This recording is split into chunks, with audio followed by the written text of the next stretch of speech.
Good afternoon. Happy Father's Day. My name is Brad Kraft, and I'm a bookseller here at the University Book Stire. I know of only one song for Father's Day, as sung by the great Groucho Marx. Today, Father, is Father's Day, and we're giving you a tie. It's not much we know, it is just our way of showing you we think you're a regular guy. You say it was nice of us to bother, but it really was a pleasure to fuss.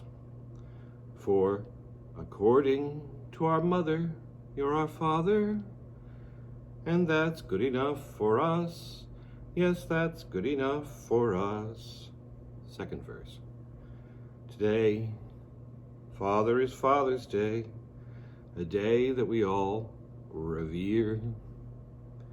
The tie that you got didn't cost such a lot, but we'll give you the same tie next year. You tell us it was nice of us to bother, but it really was a pleasure to fuss. For they say a child can only have one father, and you are the one for us. Yes, you are the one for us. Apologies for the singing. Likewise, dads get short shrift in literature. A quick review of the classics tells a similarly sorry tale. David Copperfield, Sr., James Potter, father of Harry, Mr. Alden, father of the Boxcar Children, etc. Dead dads. Violent or abusive dads: Abraham, Pap Finn, Prince Nikolai Andreevich Bolkonsky, King Lear, Michael Henchard, aka the Mayor of Casterbridge, Jack Torrance from The Shining, Lieutenant Colonel Wilbur Bull Meacham of the Great Santini, Heathcliff, look it up, etc. There are useless dads. Mr. Bennett, be honest. Fyodor Pavlovich Karamazov, Walter Morell of Sons and Lovers, Harry Rabbit Angstrom, etc. And there are absent fathers.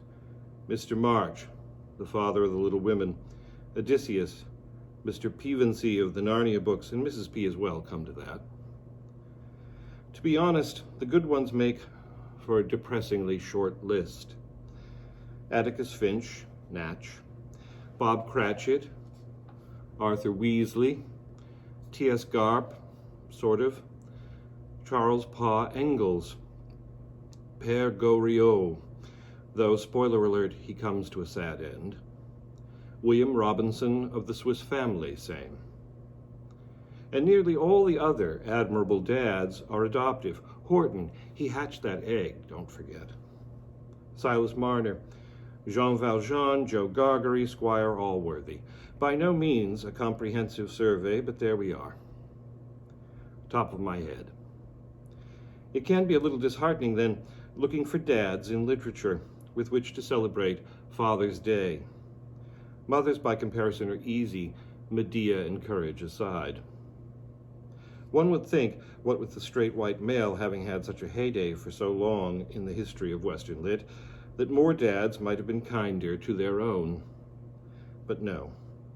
Many a poet addresses his little child, as in A Lullaby by Thomas Dekker, attributed. Golden slumbers kiss your eyes, smiles awake you when you rise. Or another by Blake, Sweet smiles in the night hover over my delight. But when it comes to the poet being father to the child, you have to go a bit further afield to find something less obviously sentimental, as in this by Su Tung Po, or Su Shi, he's known by both. The poem is called On the Birth of His Son. Families, when a child is born, want it to be intelligent. I, through intelligence, having wrecked my whole life, only hope the baby will prove ignorant and stupid. Then he will crown a tranquil life by becoming a cabinet minister. More reverently, I would offer the following from one of America's first good poets, and Bradstreet. It's called To Her Father with Some Verses. Most truly honored and as truly dear, if worth in me or aught I do appear, who can of right better demand the same than may your worthy self from whom it came? The principal might yield a greater sum, yet handled ill amounts to but this crumb. My stock so small I know not how to pay, my bond remains in force unto this day. Yet for part payment take this simple mite. Where nothing's to be had, kings loose their right. Such is my debt, I may not say forgive, but as I can, I'll pay it while I live. Such is my bond, none can discharge but I. Yet paying is not paid until I die. Here's another lovely tribute from the great Irish poet, Seamus Heaney. It's called Follower. My father worked with a horse plow. His shoulders globed like a full sail strung between the shafts and the furrow. The horses strained at his clicking tongue. An expert, he would set the wing and fit the bright steel-pointed sock. The sod rolled over without breaking. At the head rig, with a single pluck of reins, the sweating team turned round and back into the land. His eye narrowed and angled at the ground, mapping the furrow exactly. I stumbled in his hobnailed wake, fell sometimes on the polished sod. Sometimes he rode me on his back, dipping and rising to his plod. I wanted to grow up and plow, to close one eye, stiffen my arm. All I ever did was follow in his broad shadow round the farm. I was a nuisance, tripping, falling, yapping always, but today it is my father who keeps stumbling behind me and will not go away. One need not grow up on a farm to recognize that good man with a boy on his back. And that, it seems to me, is what poets do so much better than the rest of us, is it not? To be put in the place of both poet and subject, father and child, past and present. Here's another by the American poet William Stafford. Listening. My father could hear a little animal's step, or a moth in the dark against the screen, and every far sound called the listening out into places where the rest of us had never been. More spoke to him from the soft wild night than came to our porch for us on the wind. We would watch him look up, and his face would go keen, till the walls of the world flared, widened. My father heard so much that we still stand, inviting the quiet by turning the face, waiting for a time when something in the night will touch us too from that other place. Daughters know this man as well, and that he comes from anywhere to right here and now. Here's Naomi Shihab Nye in a poem called My Father and the Fig Tree. For other fruits my father was indifferent. He'd point at the cherry trees and say, "See those? I wish they were figs." In the evenings, he sat by our beds, weaving folk tales like vivid little scarves. They always involved a fig tree. Even when it didn't fit, he'd stick it in. Once, Yoha was walking down the road, and he saw a fig tree. Or, he tied his camel to a fig tree and went to sleep. Or, later when they caught and arrested him, his pockets were full of figs. At age 6, I ate a dried fig and shrugged. That's not what I was talking about, he said. I'm talking about a fig, straight from the earth, gift of Allah, on a branch so heavy it touches the ground. I'm talking about picking the largest, fattest, sweetest fig in the world and putting it in my mouth. Here he'd stop and close his eyes. Years passed. We lived in many houses. None had fig trees. We had lima beans, zucchini, parsley, beets. Plant one, my mother said. But my father never did. He tended garden half-heartedly, forgot to water, let the okra get too big. What a dreamer he is. Look how many things he starts and doesn't finish. The last time he moved, I had a phone call. My father, in Arabic, chanting a song I'd never heard. What's that? He took me out to the new yard. There, in the middle of Dallas, Texas, a tree with the largest, fattest, sweetest figs in the world. It's a fig tree song, he said, plucking his fruits like ripe tokens, emblems, assurance of a world that was always his own. May the fruits of all our fathers be so sweet. All the poems I've read, by the way, can be found in Fatherhood, Poems About Fathers, a lovely little anthology from the Everyman's Library Pocket Poets series. There it is. They also do another series I've also been collecting since it started, Everyman's Pocket Classics, short stories, also exquisitely made, these books, also affordable. The following comes from Stories of Fatherhood. It's a beautiful collection. Now, I would note, it's possible that so far in this reading I've been a bit unfair to the practitioners of prose. While it's true that the following falls into more than one of the dad categories with which I began, see if you can fill in the Venn diagram when I'm done, I do think the following may be my favorite story in the book. It happens to be one of my favorite novelists, Jim Shepard. Note the language here is adult. Pour yourself something strong and settle in, maybe let the kids leave.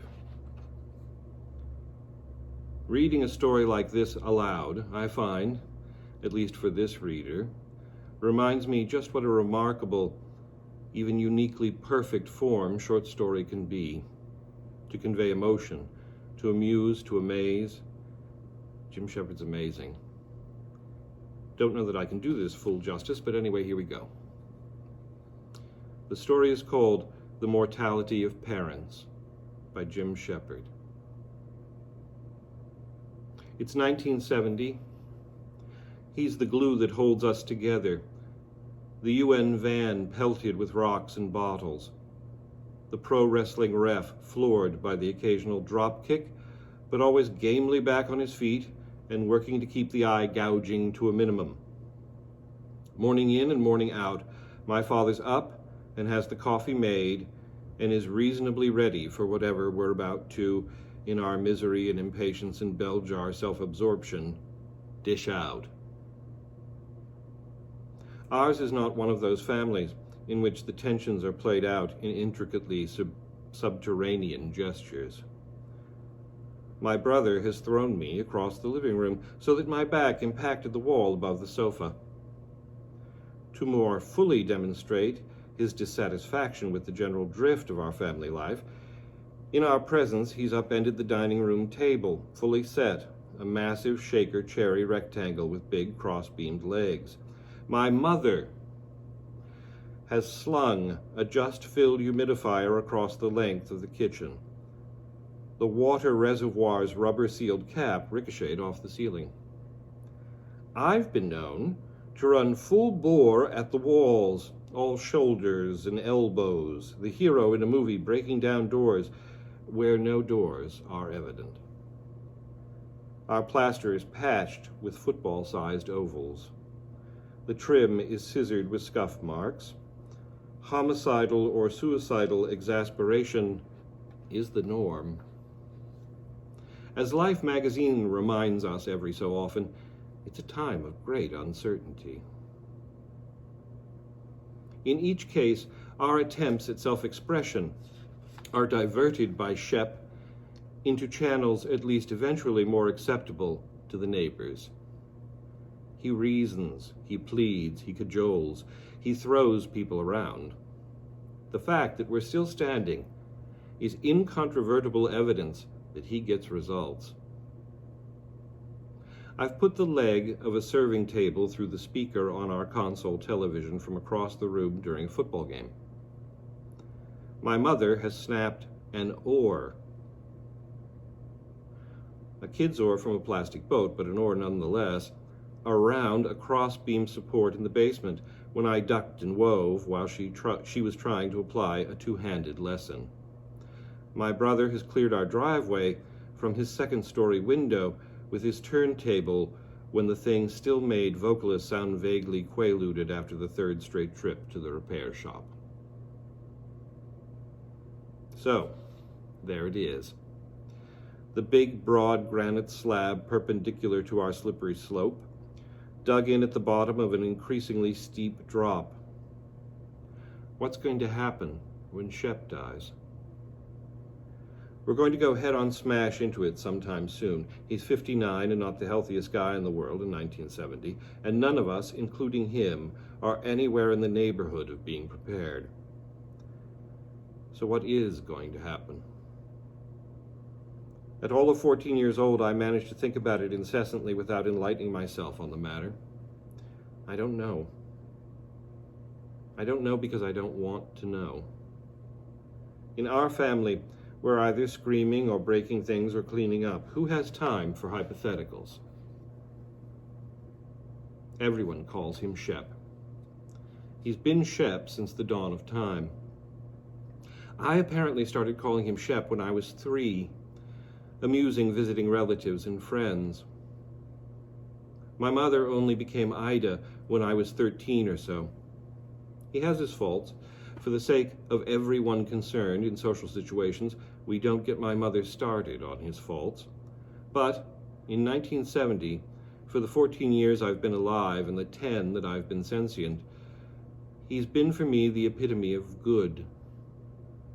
Good being defined as patient and or generous in his dispensation of care.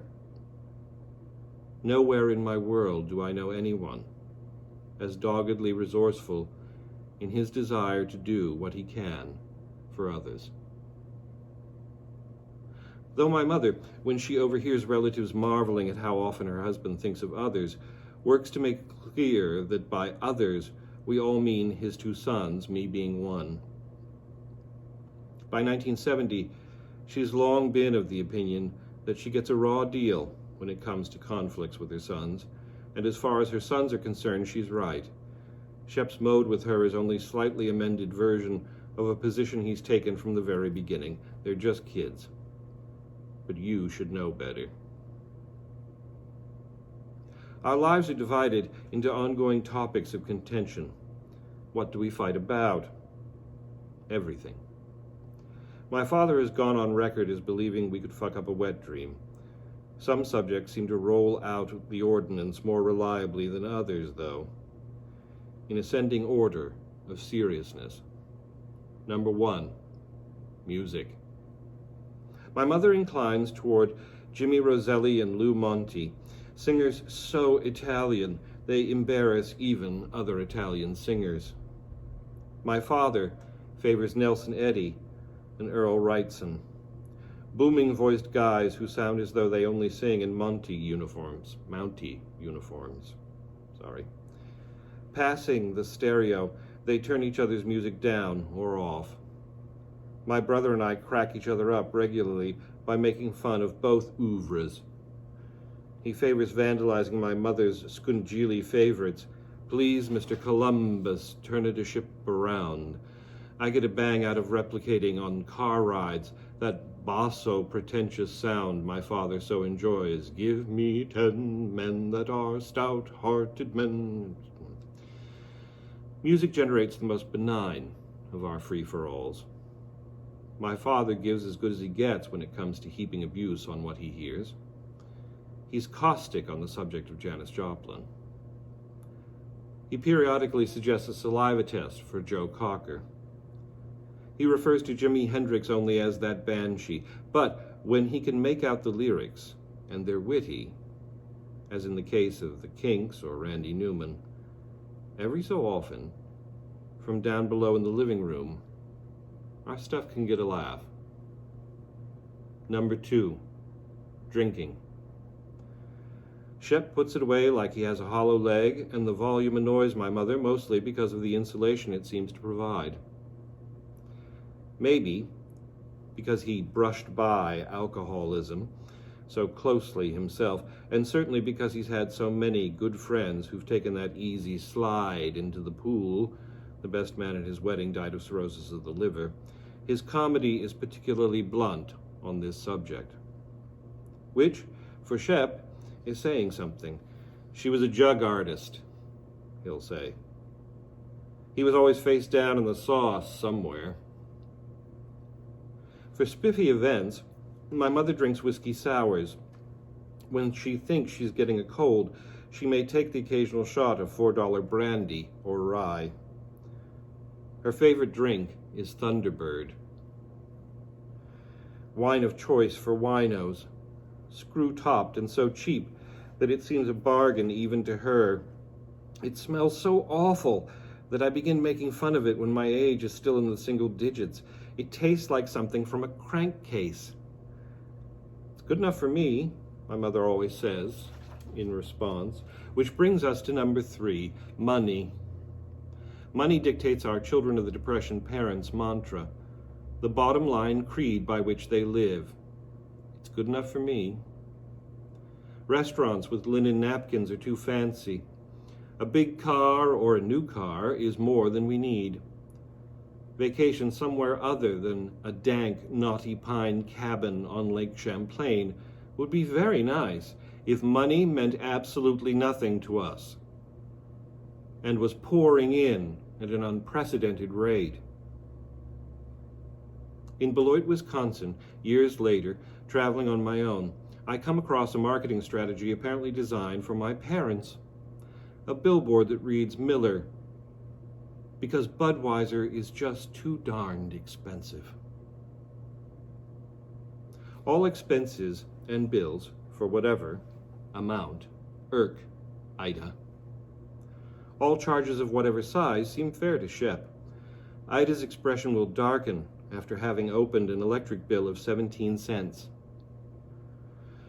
While Shep's face will remain unperturbed, watching a cashier ring up a wiffle bat for $21.95. Without waiting for birthdays or holidays, Shep spreads his money around like Diamond Jim Brady. He could spend $20 on a trip to the dump.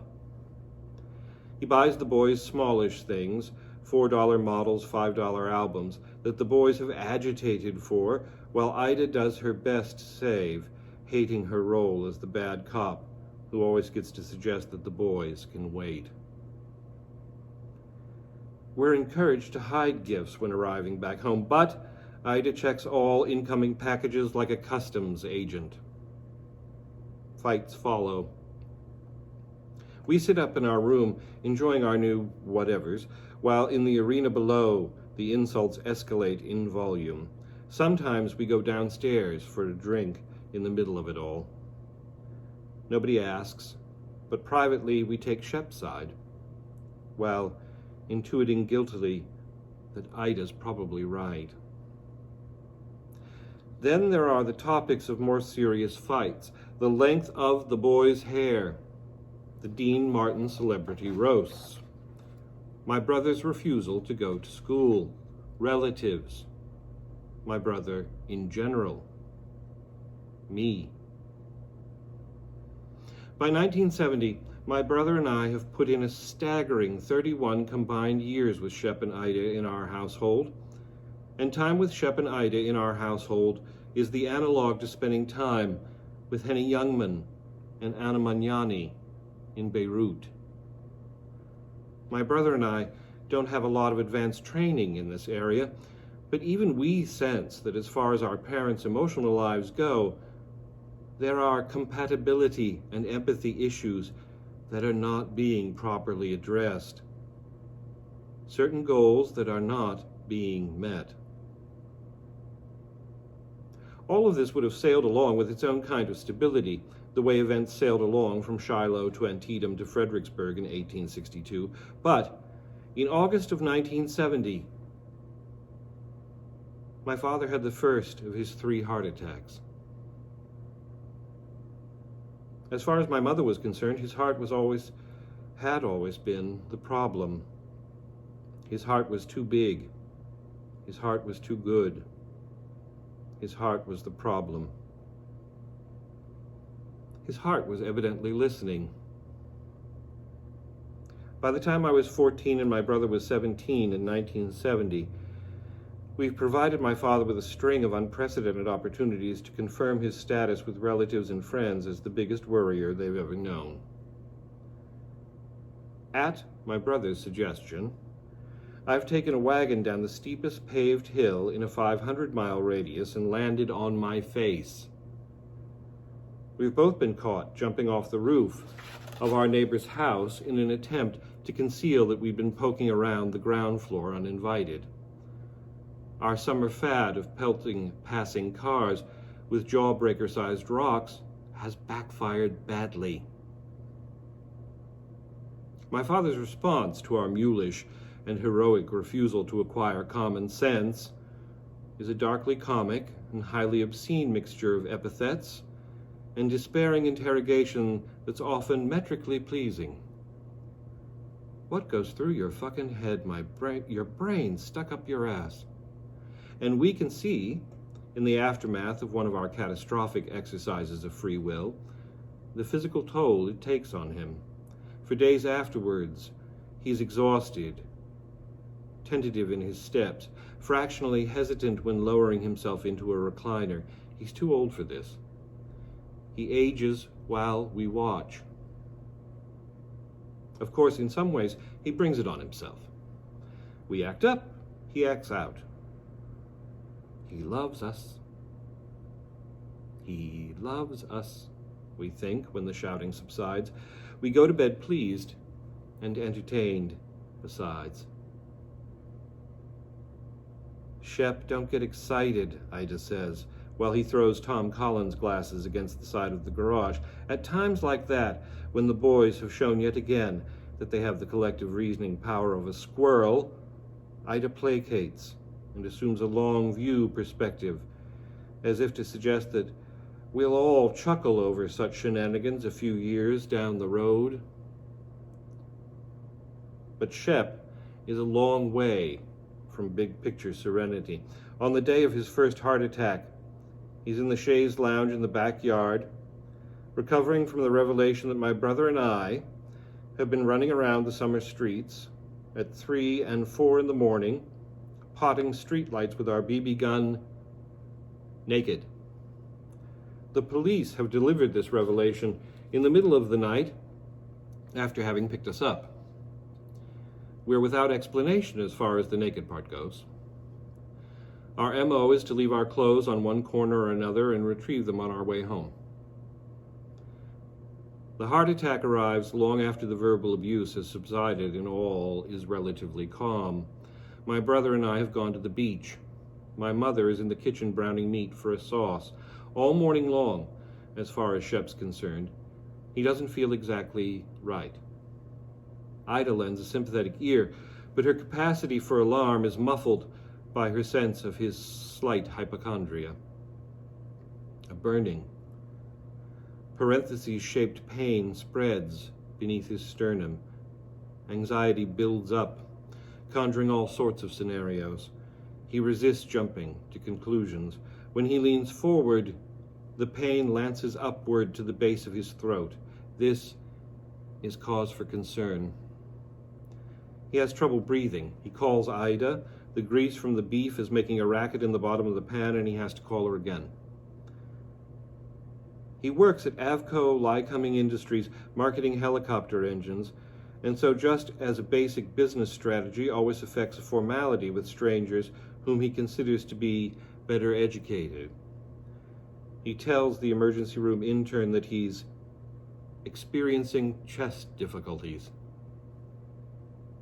Blood is taken, an EKG is hooked up, and medication is fed into him while we get word down at the beach. Ida thinks to call a neighbor, who trots the 5 blocks to tell us, and then is nice enough to drive us to the hospital to boot. It's the same guy who found us on his roof. When we come into the room, Ida's sitting there holding his hand, and he's chatting with the intern. He says, "Once you know it is your heart, there's a certain anxiety that takes over, and that affects the whole goddamn thing, too, you know." And then we interrupt. We take turns bending over and putting our hands behind his shoulders. The quasi-hug for the bedridden. He lies there for a while we ask various questions and joke. Ida's eyes mist up every so often. My brother asks how he's feeling, and he answers, "Not so good. I had a heart attack." After his diagnosis, he's given stuff to stabilize his arrhythmia. In 1970, heart medicine is turning a corner from the tertiary to the quaternary, and tests are not as sophisticated as they are today. Certain predilections, certain hidden weaknesses are missed. After a few days of observation, the little plastic bracelet is snipped off his wrist and he's sent home with medication. After a prudent interval, stress tests are administered. The problem of arterial blockage is addressed. But Shep's heart, that big shaky flatbed trundling us down the hill, is not all right. It goes on about its business quietly, while we go on about ours, but its business involves preparing to blow up Shep 2 more times. As a family, we resolve, with a minimum of discussion, to take it easy. No more battling of the sort that would only add to his strain. Israel and the Palestinians agree to be good. The Protestants and Catholics decide to try peace in Northern Ireland, because we love him so much, and because we cannot do without him. Our resolution holds up for a month and a half. Opportunities for strife come and go daily, unpursued. In the den one evening, after 4 hours of uneventful television watching, Shep expresses his gratitude. It's not the kind of thing that comes easily to him. And his family is genuinely touched. In early October, the party comes to an end. My brother is sent home from the shitty public high school he attends for having let his hair get too long, shoulder length, in the back. And I come home from the same educational sinkhole 2 hours later in an equally black mood. My brother accuses me, even before I set foot in my room, of having played his Elvis Bishop album. His tone is not interrogatory. I offer to let him kiss my ass. He throws me down the stairs. This time, Shep is in the hospital for 4 days longer than we expect. His face, when we visit, is gray. He talks hoarsely when he talks at all. The intravenous seems to be pulling stuff out of him rather than putting stuff in. The 3 of us, Ida, my brother, and myself, are frozen with fear. Between visits, our personal grooming habits decay. Our meals are cold cereal or tuna forked from the can at the kitchen table, our expressions ashen. We were all raised Catholic.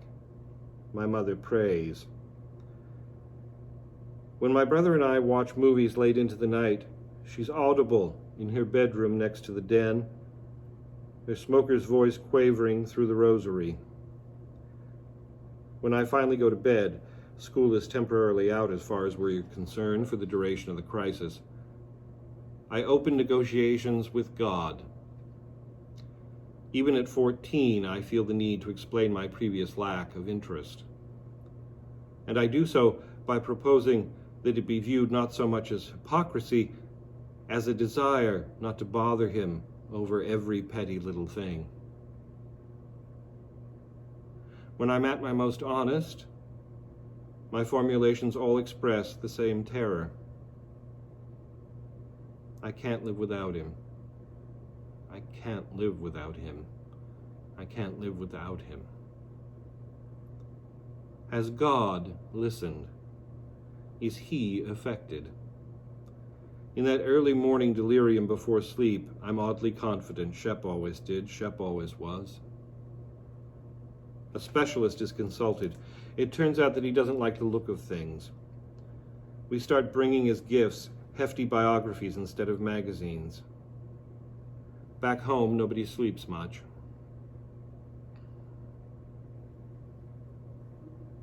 There's a lot of rendezvousing in the kitchen in pre-dawn hours. In the tossing and turning that goes on before that, I try to kickstart my sense of my own good fortune and gratitude. I make an effort to wax nostalgic about things my father taught me, without as much success as I would like. The problem is that I remember few Andy and Judge Hardy type sessions involving either me sitting still for patient instruction or him sitting still to give it. I am able to list for myself, though, some things I picked up more or less incompletely by keeping an eye on him. How to build and paint monster models. How to go easy on the glue. How to enhance the effect of the blood by limiting its splatter. Before Shep, my monsters were like late-stage Ebola victims. The isolating pleasures in general of all sorts of absorbed, small detail work. Shep has the most appealing tuneless hum in the neighborhood. It sounds like the Bridgeport version of something Tibetan. The closest facsimile I've encountered is a shtick played entirely for comedy. W.C. Fields, as ever henpecked and harassed in a service capacity, keeps some barely restrained customer waiting while humming just audibly, grubbing, grubbing, grubbing, grubbing, grubbing, grubbing, grubbing. We watched it together, Shep and I. He hummed as he watched, and to my delight never made the connection. We want to bring in other specialists at this specialist's suggestion. Shep is unimpressed with the idea. How much more poking and prodding do they need? Is this a conversation? This is good enough for me. Just before Halloween, it looks like he's finally going to be released. Somewhere in all the information and for their own private reasons, the doctors have noted progress. But on the morning of the big day, having shuffled over to the tiled bathroom, rolling his IV stand beside him, his family arrival an hour away, Shep knows something is wrong. His head is a helium balloon. His chest has been invaded by a plank. Sweat soaks his hospital gown before he becomes aware that he's sweating. The nurses, the doctors, he needs reinforcement. He needs to sit. As far as whatever hope he's entertaining, the bottom falls out and fears what's waiting there behind it, all the way down. He tries the toilet, but the lid's slippery and he tumbles and folds up like a camp stool. I try to imagine his next moments, alone on the floor of that actionably narrow bathroom, and something upheaves and rebels and inverts itself. Something in me that fundamentally, cowardly refuses the engagement. 30 years have passed and I'm still a timorous figure navigating a makeshift and narrow life. 30 years have passed without my having addressed my ambition to shape myself into an admirable figure in his image. My mother has lost the use of her personality. My brother's weeping has stabilized as a form of raging at himself and us. My own inventory, a meticulous examination of the barn door now that the barn is empty, reminds me that I didn't even do my best to love, whatever my best was. When exactly did their "it's good enough for me" become "I need more"? Why did we let it happen? 22 years after my father hit the flush tank and then the tile, I fell in love and got married. My wife, a good woman, believes I'm a good man. My children, 7 and 4, repair my emotions every chance they get. They're both boys. They sprawl, they tumble, they raise hell. They love me. I can see it. We had our luck and our luck ran out. We got the news when we arrived at the front desk of the hospital. My mother's knees stopped working before either of us could catch her. My brother swept his arms into the air and brought them down and cleared everything from the nurse's station counter in front of us. I gripped the counter with 2 hands like it was time to steer the lobby somewhere else and thought, what I still think now, that all along my father was right. We could fuck up paradise. We did. We have.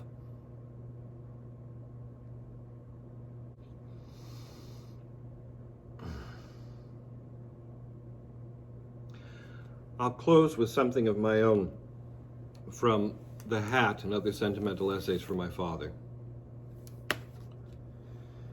And so, the title essay, The Hat. This morning, early, I walked into our backyard. Not something I do much, or ever have done. First, I didn't used to get up early. In my 50s, that changed suddenly. Don't know why, it just did. I stopped being a night owl. I go to bed earlier than I used to, around midnight most nights, and consequently I wake up earlier, usually around 6 or 7. Maybe it's the other way around. I wake up earlier, so I go to bed earlier. Who knows, doesn't matter. Anyway, awake around 7, I went out and listened to the birds. Our backyard, by the way, isn't a yard. It's basically a walled patio with lots of flowers planted around it. No grass. When we bought the house, there was one plot of grass, just a strip, maybe 10 feet by 3, next to the garage. First thing I had done was to have that strip of grass pulled up and replaced with roses. I love flowers. I have no patience with grass. A promise I made myself as an adult was that I would never cut grass again, and I never have. Mowing the lawn was always a chore, and I never liked doing it. Mowing the grass was always my father's thing, never mine. He loved having a big yard. He loved mowing the grass. He had a hat just for that, a hideous straw cowboy hat, sweat-stained and misshapen from being folded and shoved in his back pocket, I suppose. Just for keeping the sun out of his eyes while he rode the mower. When he died, that hat was one of the things I threw away. Nobody was ever going to wear that hat again. I tried it on first. It was not a good look on anybody. There were plenty of things my father left behind, things invested with memory and sentiment, plenty of hats, come to that, but nobody was going to want the hat he wore for yard work. My brother gave me one of Dad's hats, actually, before Dad died. It was just this past winter, and I was back in Pennsylvania to help look after the old man in what proved to be his last illness, his last winter, his last everything. The hat my brother gave me is a good one. It is brown felt, Australian with a broad brim and a high crown, with a thin leather bolero for a band. All I had with me was a thin stocking cap. My Texas nephews call these beanies, which nobody calls them in Pennsylvania. Nobody at the gas station knew what the kid meant when he asked if they sold beanies. They didn't stock them anyway. I gave my nephew mine. My brother gave me Dad's hat. Keep the snow off of you anyway, and it did. It's a pretty good hat, my brother told me, and it is. Should fit you, and it does. Men in my family, we all wear a big hat. When we moved to Seattle, the husband and I, we went to a nice haberdasher downtown, a hat store that's been there forever, classy. We bought pork pie hats, which we haven't now worn in years. That was the thing at the time. For that one brief moment in men's fashion, so we bought each other pork pie hats. I remember the woman who was fitting us. The beloved husband possessed a normal, proportionally handsome head, if I do say so, and so had no problem getting a good hat. Put it on his head, and done. With me, the woman had to keep stretching the damn thing. She kept putting it on my big head, and then taking it into the back to steam and stretch the thing again and again. "You got a big, narrow head," she said finally. "That's unusual." Seems that's a family trait, that big, narrow head of ours.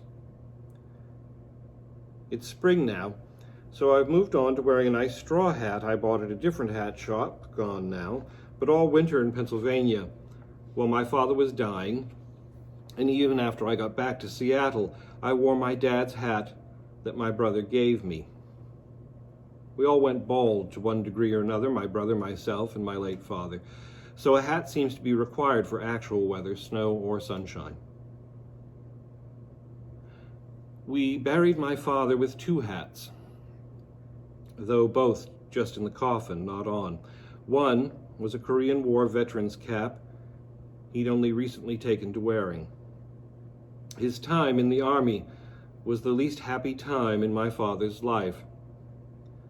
He came quickly to dislike the military, and he learned to hate war.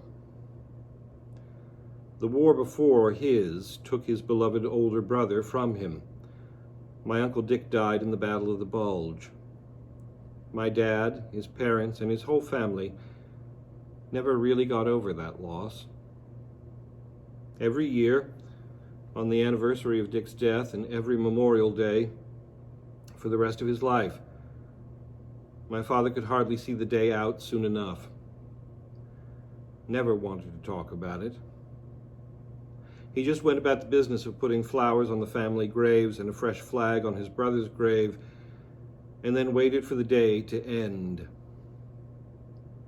This year, my brother, his wife, and my mother did the flowers and the flags together, our grandparents and theirs, aunts and uncles, all my parents' siblings, and now my dad's. We were a little surprised when my father took to wearing those veterans' caps. He usually wore a billed cap, the kind with the adjustable snap at the back to accommodate his big, narrow head. More usually, these were hats he got for free from car dealerships or farm equipment concerns. He bought some, too, with clever quips on the crown. He was given others, mostly camouflage patterns for hunting. He had hundreds of such hats. We found boxes full when he died. Man had a lot of hats. Only in the last year or two did he adopt the veterans' hats and the Korean veterans' hat in particular. He wore that whenever he went out to dinner now, which was once a week for years, every Friday. People frequently thanked him for his service when they saw it. Amazingly, it seems he liked that after all. 35 years ago, my mother announced one Friday that it was her day off. She never really took a day off. She worked when I was young, cleaned other people's houses as well as ours, cleaned college dorm rooms. We needed the money, so she worked. It was more unusual then, still. Or rather, it was meant to be. Second wave feminism, still called women's lib, was happening around then. Middle-class white women decided they were not going to be bound by traditional gender roles. Many wanted to work away from the home. It was a revolution. For poor women, maybe not so much. My mother worked. My grandmothers worked. My father's mother worked the desk of a motel when she became a widow at a relatively young age. More a matter of necessity than choice. My mother, before her marriage, worked in a dry cleaners and at a local coffee roasting plant and in a jewelry store. Later, as I say, she cleaned for other people. One day she announced that Friday was her day off and told my father he was taking her out to dinner. I went along. We had the fish special at the restaurant in the basement of Sears, I think it was. My father took her out to dinner faithfully every Friday thereafter for decades. He didn't kick, my mother used to say, with a lingering note of pleasure and surprise. When I went outside this morning to listen to the birds, I watched two of them run races along our garden wall. No idea what they were. Little wrens with long comical legs, I think they were. For whatever reason, they just chased each other around the wall. Made me smile. My father would have known just what they were. He would have known by their songs as well as every bird we have out here. At least he would have if they were like the birds he knew back home in Pennsylvania. He would have known the names of the trees as well, and the plants down to the weeds. He understood the world so long as there was earth under his feet. Looking through boxes of old photographs after my father died, it was clear that the old man spent most of his childhood outdoors. He and his brothers rode and raced horses and ponies. They rode and they hunted and they kept dogs. Until he was in his late 70s, he kept dogs. He kept dogs until they were too old to hunt. When the last old beagle went off and never came back, he stopped. "I'm too old to chase her," he said. And she was too old to be bothered coming back, I guess. As an adult, he worked in car dealerships and factories and was indoors most days, but only when he couldn't go out. He preferred being outdoors all his life. Even when he got too old to hunt, he'd sit on the porch, mow the grass, plant things he'd never lived to see grow. He planted most of the trees on the property. Some of those trees are taller than the house now, some of them taller yet. His general theory of gardening was to stick things in the ground, and if they grew, great, and if not, why, you plant another. He was an unsentimental gardener. He loved the spring, my father, as do I. Who doesn't, come to that? But for him, it always meant he could be out in it again. Bad knees, bad heart, bad feet. None of that much mattered once the cold was over. When spring came again, and there was a sunny day, it meant he could take the little red convertible out of the garage again and take his wife for a drive. It's a generational thing, that business of just driving for pleasure. He loved cars all his life too, and he loved that little red car, the nicest car he'd ever owned, especially. No one else ever drove that car. The weather got warm enough and the sky clear enough, and he'd take the car out and wash it and shine it. And my mother knew that he meant to go for a drive. They'd tool around the country roads they both knew like the geography of their own history, and they'd look at the nice houses and the good yards with lots of new flowers, and they'd stop for lunch somewhere they'd eaten for 20 years, and they would make a day of it. He might drive the little red car when they went out to dinner on my mother's day off, but going for a drive was different. The point of going for a drive was the going, not the getting to. He loved the freedom of that. I didn't even learn to drive until I was 35. Cars were another thing like hunting and dogs and working outside that my father and I didn't really share. I'm an indoor man. I'm for an armchair and a book and eating dinner while we watch TV. My father and I did not have much in common then, save for the shape of our skulls. More than this would make it seem, but less than either of us might have wished, if I'm being honest. We were never really easy with one another, not the way he was with my older brother. When my father retired, and a bit later when my brother moved into the old house across the yard from my parents, my brother and my father became true friends. Never an entirely easy relationship for most people, I should think, father and son, but they made it work. Saw each other pretty much every day. Later still, when first one then the other became ill, they grew increasingly close. It's my brother who stayed. It's my brother who takes care. He was far more of a hellraiser than our father ever dreamed of being, and for quite a time they had, if anything, even less in common in some ways than I had with either of them. But they always had a common male language to do with all those things they both loved and understood: dogs and engines and hard work. My brother spent 20-some years in the same factory my father retired from. I was gone before any of this, first to Pittsburgh and then California and finally to Seattle. I missed a great deal, but then my father did too. My father went into the hospital at the end of last year, and my sister came home from Texas to help, and then I did too. Baudelaire says, "This life is a hospital where every patient is possessed with a desire to change beds. One man would like to suffer in front of the stove, and another believes that he would recover his health beside a window." When they told my father he had liver cancer and would die soon, all he wanted was to be home. The window wasn't enough. They brought him home, my brother and sister, and I came back. When poor people go into hospice, that means something different than it does when middle-class people do.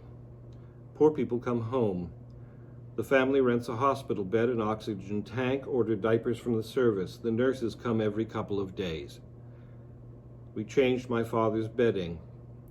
We washed him and fed him and sat with him and gave him medication every 4 hours.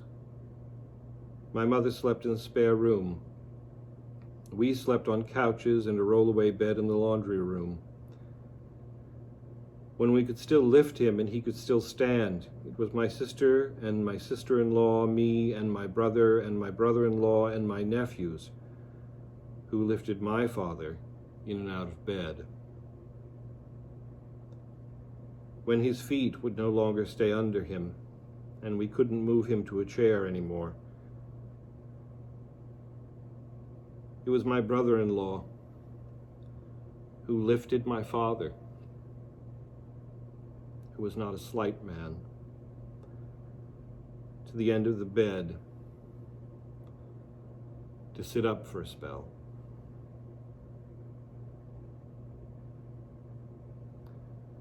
Towards the end, that was the one thing he wanted, my father, to get up and get out of that wretched bed.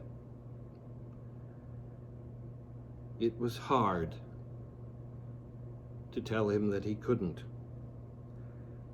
that he wouldn't anymore, ever again. He did not understand, and then I think he sadly did. That was hard. The nurses explained this clinically but compassionately to us all, how the body rebels at the end, how the mind's last hurrah is often expressed in this urge to be up, to be out, to be upright. All perfectly reasonable and true, I'm sure. I can be forgiven, I think, for reading more into the gesture than that. What my father, or some part of my father that still was my father, wanted was, I think, to be out. More than anything, for a man like my father to be outside was to be alive. To never go outside again meant the end, and so it was. And it was hard. My father's death was not easy. And as my mother said, it was not fair. Why should anyone have to suffer that way, she said. No answer to be had. She was right. It wasn't. I think now I might have made that moment a little better had I had the sense to hand the man his hat. Maybe, if he'd had that in his hand, if not on his big, narrow head, he might have felt some comfort in, at least, the potential of a departure back out into something better than that bed, that room, his fate. That hat was a comfort to me every day I was home, every night when I got up to smoke a cigarette on the porch. Kept the winter off me head. Kept my father close whenever I could leave his room for a bit. He might have liked to have had that hat for a minute again himself. I wish I'd thought of it at the time. It would probably have just further confused him and the whole hideous business of his dying more, but maybe he might have had another moment of, if not hope, then expectancy at least. But I didn't think of it until this morning when I walked outside and heard the birds I don't know the names of, and felt the sun come over the garden wall through trees I can't name. And then I came back inside and put on my father's hat for no good reason, and I wrote this. You're missing the spring this year, old man.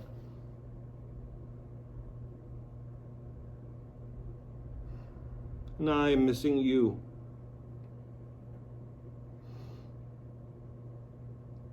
More than either of us might once, long ago, have thought possible.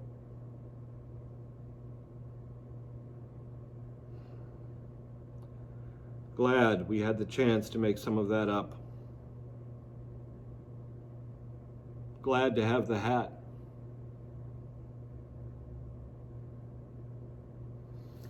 Well, enough. Happy Father's Day to all who deserve it, living and dead, present and absent. Here's to the old man. Thank you.